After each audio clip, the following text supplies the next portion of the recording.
কৰিবৰ কাৰণে আজি বেলেগ বেলেগ জায়গাত আধাৰশিলা স্থাপন কৰিছোঁ। প্ৰথম মই খৰচাখাতিৰ পৰা আটিয়াবাৰীলৈকে যোৱা 2 কিলোমিটাৰ 300 মিটাৰ যিটো ৰাস্তা ইয়াৰ আধাৰশিলা স্থাপন কৰিলোঁ।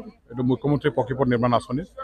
তাৰপিছত দ্বিতীয় মই জদলাইগাঁও, আমাৰ জদলাইগাঁৱৰ পৰা জয়মালৈকে মডেল স্কুল য'ত আছে তালৈকে যোৱা যিটো ৰাস্তা তাৰো মানে খুব বেয়া আছিলে অৱস্থাটো।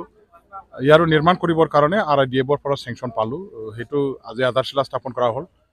নেক্সটত থাৰ্ডত গুৰুপেলা বজাৰৰ পৰা নেশ্যনেল হাইৱেলৈকে যোৱা যিটো ৰাস্তা সেইটো খুব বেয়া আছিলে আৰু বজাৰত অহা যোৱা কৰিবৰ কাৰণে ব্যৱসায়ীবিলাকে আমাৰ গ্ৰাহকবিলাকে বহুত অসুবিধা পাইছিলে আৰু বজাৰখনৰ উন্নতিৰ ক্ষেত্ৰত বেপাৰ বাণিজ্য যাতে ভালকৈ চলে ইয়াৰ কাৰণে নেশ্যনেল হাইৱেৰ লগত মানে সংযোগ হৈ থকা এই ৰাস্তাখন বনাবৰ কাৰণে মই আজি আকৌ চেংচন দি ইয়াৰো আধাৰশিলা স্থাপন কৰিলোঁ।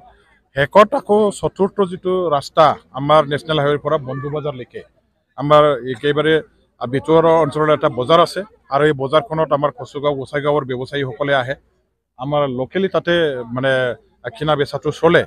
গতিকে এই বজাৰখনলৈ যোৱা ৰাস্তাৰ অৱস্থা যদি বেয়া হয় বজাৰৰ উন্নতি কেতিয়াও নহ'ব আৰু মানুহবিলাকে যথেষ্ট কষ্ট পাই আছে। গতিকে মই এই ৰাস্তাখন বনাবৰ কাৰণে চেংচন এটা আনিলোঁ, দিছোঁ।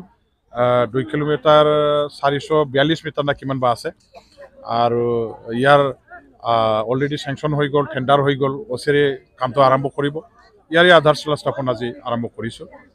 এই অঞ্চলৰ ভালেখিনি ৰাইজে স্বতঃস্ফূৰ্তভাৱে ওলাই আহি পেলাই তেওঁলোকে সমৰ্থন কৰিছে, আধাৰশিলা স্থাপন কৰাত সহযোগ আগবঢ়াইছে।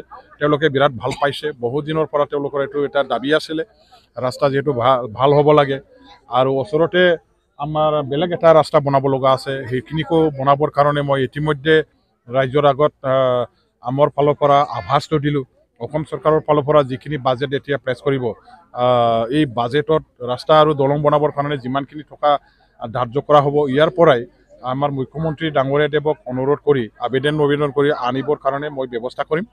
আৰু যিখিনি মোৰ সমষ্টিত উন্নয়নৰ মই কাম কৰিছোঁ, ৰাস্তা বনাবৰ কাৰণে, দলং বনাবৰ কাৰণে আৰু স্বাস্থ্যৰ মানে কি কয় দিশত যিবিলাক কাম কৰিব লগা আছে গোটেইখিনি মই অসমৰ মাননীয় মুখ্যমন্ত্ৰী ডক্টৰ হিমন্ত বিশ্ব শৰ্মা ডাঙৰীয়াদেৱৰ মানে আশীৰ্বাদ, কৃপা আৰু তেখেতৰ সহযোগত মই এইখিনি কামবিলাক আনিব পাৰিছোঁ, কৰিব পাৰিছোঁ আৰু আগলৈও তেখেতৰ ফালৰ পৰা এইখিনি আশীৰ্বাদ, সমৰ্থন, মোৰ প্ৰতি কৃপা দৃষ্টি সদায় থাকিব, এইটো মই আশা ৰাখিছোঁ।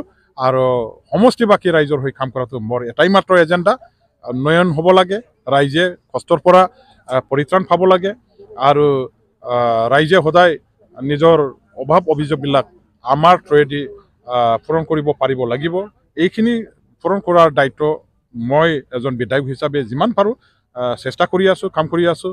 আপোনালোকৰ চবৰে আশীৰ্বাদত, ৰাইজৰ সহযোগত ভালেখিনি সফলো হৈছে আৰু এই সফলতাটো লাভ কৰিবৰ কাৰণে আমাৰ অসমৰ মুখ্যমন্ত্ৰী ডাঙৰীয়াদেৱৰ সমৰ্থন মোক মানে প্ৰয়োজন আৰু তেখেতৰ কৃপা দৃষ্টি মোৰ সমষ্টিৰ প্ৰতি সদায় যাতে থাকে ইয়াৰ কাৰণে মই আহ্বান কৰিছোঁ।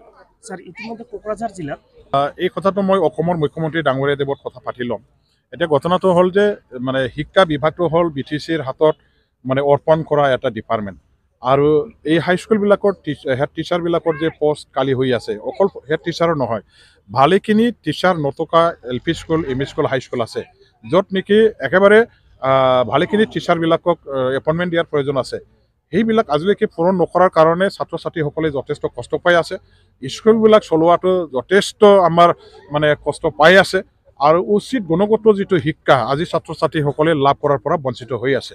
এইবিলাক আজি আমাৰ ট্ৰেন্সফাৰ হোৱা ছাবজেক্ট হিচাপে BTC গভৰ্ণমেণ্টৰ ফালৰ পৰা তেওঁলোকে যত্ন ল'ব লাগিছিল, তেখেতসকলে মানে তদবিত ল'ব লাগিছিল আৰু অসম চৰকাৰৰ লগত গভৰ্ণমেণ্ট টু গভৰ্ণমেণ্ট শিক্ষা বিভাগৰ মন্ত্ৰী মুখ্যমন্ত্ৰী ডাঙৰীয়াৰ লগত এই সমস্যাটো সমাধান কৰিবৰ কাৰণে পদক্ষেপ ল'ব লাগিছিলে, তেওঁলোকে দায়িত্ব ল'ব লাগিছিলে। মই নাজানো তেখেতসকলে আজিলৈকে লৈছে নে নাই, কিন্তু আজিলৈকে যিহেতু পূৰণ হোৱা নাই এইবিলাক সমস্যা হৈয়ে থাকি গ'ল।